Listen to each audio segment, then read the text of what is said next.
Ask you a quick question. Yeah. So you are obviously a person of color like we are. Yeah. And we're supposed to not be Trump supporters. So what is it about Trump You that... know what, I'm going to tell you something right now. I was talking to my husband about it earlier, and when I really started educating myself and informing myself on Donald Trump, one thing that I'm passionate about is human trafficking, that especially of children. And when I really started digging into it, I saw that Trump also is a huge supporter. He donated recently $35 million to support human trafficked survivors. Yep. That really struck a chord with my heart. And so Amazing. when I started really looking into him, I'm about action, I'm not about words. Okay? Yes, ma'am. I like the fact that he says what's on his mind. I like the fact that he doesn't say what he thinks people want to hear from him. And to me, I know everything that he's done for the black communities, and I stand behind him. Beautiful. 100%. I'm not only a Trump supporter, I am a Trump lover. And for the longest time, I've been afraid to come out and say that. Well, here we go. Because I didn't want to lose my blackness or my black friends or whatever. She confided in her husband about a serious issue. Based on my little information, it looks like she has a real husband, not a so-called husband, but a real husband. The biblical definition of submission is, quote unquote, to voluntarily take a position where you put your trust in someone else and yield their leadership. Yes, she did that. Exodus chapter 23 verse 2. You should not fall in with the many to do evil, nor shall you bear witness in a lawsuit, siding with the many so as to pervert justice. She said, I'm not only a Trump supporter, but I am a Trump lover. And she was scared to say that because she didn't want to lose her blackness and her black friends. Most likely, her so-called black friends are the many to do evil. Now check it. An example of justice is Trump signing an executive order on January 20th, 2020 to appoint an appointee to fight against human trafficking for the first time in history. She mentioned that Trump had legislated $35 million to combat human trafficking.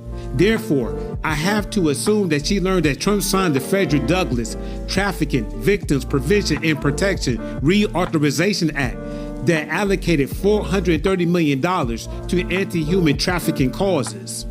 So, an example of how many to do evil pervert justice is advocating for bail reform because you don't want to see your quote-unquote people jail because of their skin color.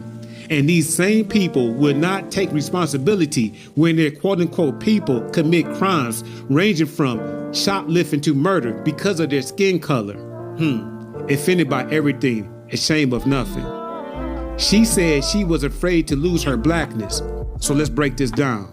Exodus chapter 20 verse 4. You should not make for yourself an image in the form of anything in heaven above, or on the earth beneath, or in the waters below. Why would it be okay to make your skin, aka your blackness, an image in the form of anything on the surface of this earth? Jesus did not say unless you are a man with black skin, you cannot enter the kingdom of God. Nah, Jesus said, verily, verily, I say to you, unless a man be born of water and the spirit, he cannot enter into the kingdom of God. My body is about 70% water, and I adhere to some principles of conscious living, not quote unquote blackness, but this could digress. In a book entitled The Name Negro, Its Origins and Evil Use, Richard B. Moore explained that the word Negro, which means black, was forced on Africans during the 15th century by the European elites to quote unquote make their color a badge of permanent and perpetual inferiority. In short, their ultimate goal was to use color to create perpetual slavery. Did the European elites achieve their goal? Let's break this down. 500 years later, the so-called black community continues to identify as black, the term that the elites defined back in the 1500s and still standing firm today as, e.g., gloomy, sad, evil, and hate. Unfortunately, the black community perpetually continues to support and vote for destructive behaviors and policies at a 90% rate, give or take.